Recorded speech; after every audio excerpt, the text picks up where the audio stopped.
Salut tout le monde! Aujourd'hui on se retrouve pour la 4e capsule littéraire qui va porter sur le premier tome de la saga Keleana de Sarah J. Maas. Si je le dis bien, encore une fois, ça reste un mystère.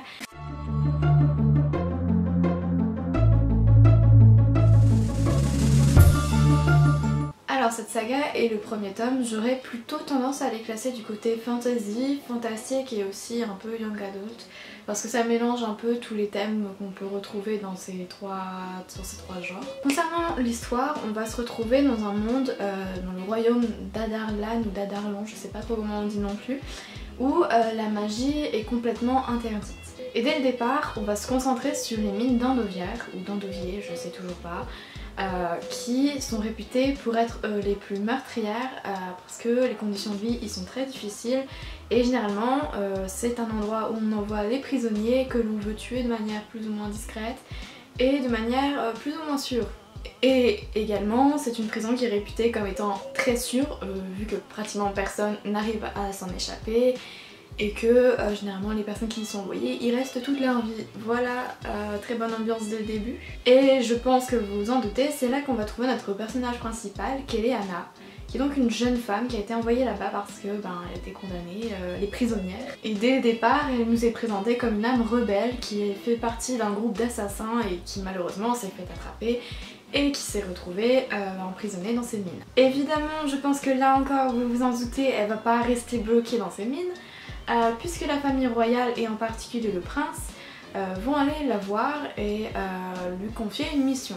En effet, un tournoi est organisé par le roi et le prince cherche son champion pour le représenter et il a tout de suite pensé à Keleana. Et il me semble que la récompense pour le champion c'est après 4 ans de service auprès du roi de retrouver sa liberté. Ni une ni deux, notre héroïne, bien que pas très emballée par la perspective de servir le roi, voit l'opportunité qui s'offre à elle de retrouver sa liberté et décide de suivre le prince, de le représenter, mais évidemment, parce que sinon ce serait trop simple, au fur et à mesure de sa progression, on se rend compte qu'il y a quand même pas mal de magouilles derrière, que plein de complots fourmillent un peu partout et que le tournoi n'est pas aussi simple qu'il pourrait être au premier abord et que en vérité c'est plus une lutte de pouvoir qu'autre chose. Et comme l'indique le résumé de la 4e de couverture, elle sera accompagnée par 2 personnages,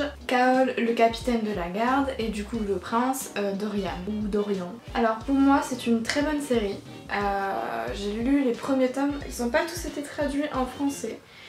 Les premiers tomes oui, mais je crois qu'ils ont arrêté la traduction malheureusement, donc il faudra s'orienter vers la VO. L'auteur, elle arrive très facilement à nous entraîner dans son univers, à nous faire plus ou moins attacher au personnage, à nous faire comprendre les enjeux, les descriptions, il y en a, mais elles sont pas trop barbantes et c'est également un point important parce que quand il y a des descriptions, généralement ça peut vite devenir très très lourd. Et ces descriptions sont tellement bien que pour une fois j'ai vraiment pris plaisir à imaginer les scènes, à imaginer les paysages qui s'offraient au regard de Keleana. Ce qui est très rare parce que d'habitude les descriptions, hormis pour Zola évidemment, j'ai beaucoup de mal à visualiser les scènes et là vraiment c'était très bien écrit et du coup on pouvait plus ou moins facilement s'imaginer ce que l'auteur imaginait elle-même. Et également, toujours par rapport aux descriptions, les descriptions sont très franches. Si un personnage va mourir, on va te le faire comprendre de manière très simple. Tu vas le comprendre mais on va pas chercher à enjoliver un peu tout ça, on va vraiment te dire bah il est mort. J'avais également très peur de ce concept de tournoi parce que je me disais que c'est un peu ça passe ou ça casse. Si l'écriture d'un combat est très mal gérée, toute l'étape du tournoi peut être hyper longue et hyper chiante à lire. Or ici c'est pas du tout le cas et j'ai trouvé que vraiment les combats ils sont très bien gérés. On est vraiment à fond dedans et même si on se doute que Keleana peut, du fait de sa position d'héroïne, va plus rapidement ou plus facilement s'en sortir, on est quand même un peu sur le qui-vive et on a quand même les tripes qui peuvent se nouer un petit peu quand même quand on voit certaines descriptions, certaines actions. Et rien que pour ça, je pense que c'est un très bon livre. Également, le gros point fort de la série, c'est qu'il y a de l'action, il y en a énormément. tu es tout le temps sur le qui-vive, tu sais jamais quand est-ce que ça va péter, mais tu sens un peu venir, mais en même temps tu sais pas trop sur quoi tu vas tomber.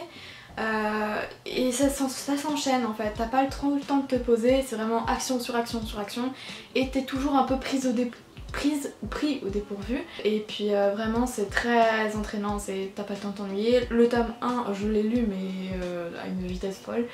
Et pareil pour je crois le tome 2 et le tome 3. Et du coup ces actions tu les vois monter crescendo crescendo jusqu'au moment où c'est le P final, j'allais dire mais c'est peut-être pas le mot, où c'est l'explosion finale.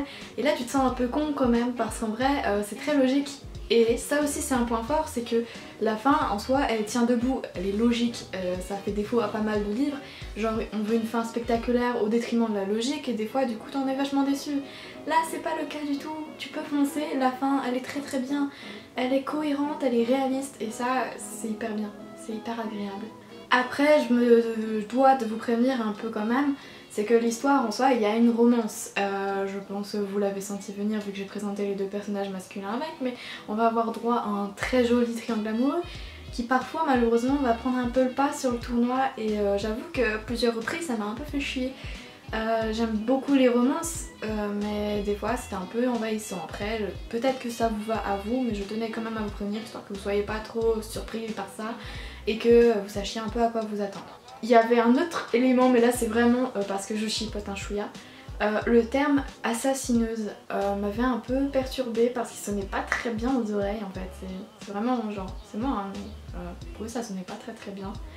Après c'est un choix du traducteur ou de la traductrice, je sais plus qui a traduit, j'ai pas le livre sur moi, je ne l'ai pas.